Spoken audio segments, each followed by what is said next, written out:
कोकणात पावसाचे आगमन झाले असून ठाणे शहरातही पावसाचे सावट असतानाच शहरातील नालेसफाईची अवस्था अत्यंत दयनीय असल्याचे समोर आले आहे। ठाणे महानगरपालिका प्रशासनाने नालेसफाईचे 100% दावे केले असले तरी प्रत्यक्षात मात्र गांधीनगर, सुभाषनगर, वर्तकनगर, लोकमान्यनगर आणि इंदिरानगर यांसारख्या भागांतील नाले कचऱ्याने तुडुंब भरलेले आहेत। या ढसाळ कारभाराचा निषेध करण्यासाठी शुक्रवारी महाराष्ट्र नवनिर्माण सेनेच्या जनहित व विधी विभागाचे ठाणे शहर अध्यक्ष स्वप्नील महिंद्रकर आणि कार्यकर्ते थेट नाल्यात उतरून फुटबॉल खेळून आंदोलन करण्यात आले। दरवर्षी ठाणे महानगरपालिकेकडून प्रभाग समिती निहाय नालेसफाईची आकडेवारी जाहीर केली जाते, मात्र यंदा अद्याप अशी कोणतीही स्पष्ट माहिती समोर आलेली नसल्याने नागरिकांमध्ये संशयाचे वातावरण आहे।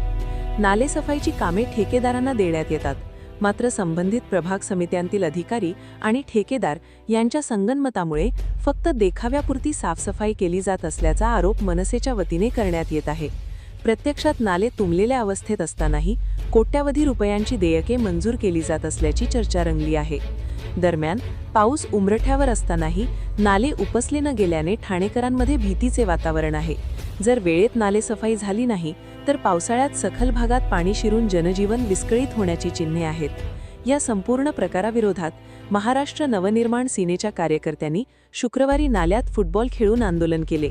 कार्यकर्त्यांनी थेट नाल्यात उतरून प्रशासनाच्या निष्क्रियतेचा निषेध व्यक्त केला।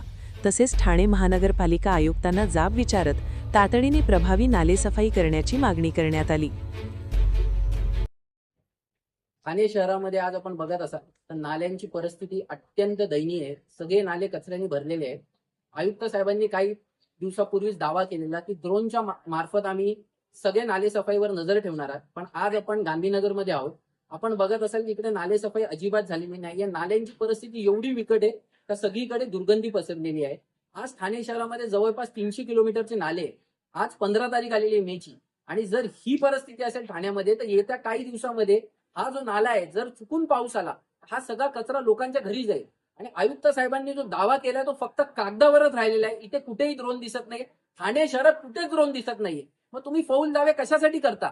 आणि आता जर तुम्ही ठाणे शहराची परिस्थिती बघत असाल तर जागोजागी नाले तुडुंब कचऱ्याने भरलेले आहेत आणि सगळीकडे दुर्गंधी आणि रोगराई पसरण्याची दाट शक्यता आहे। आता तुम्ही बघत असाल नलपाड्यामध्ये ती परिस्थिती आहे, लोकमान्य नगरमध्ये तसंच आहे, शास्त्रीनगरमध्ये तसंच आहे, इंदिरानगरमध्ये तसंच आहे। मग नालेसफाई झाली कुठे? करोडो रुपयाचे टेंडर काढले, ते पैसे गेले कुठे? फक्त ठेकेदार आणि प्रभाग समितीचे अधिकारी मिळून पालिकेच्या तिजोरीवर हात सफाई करत आहेत, नाले सफाई होत नाही।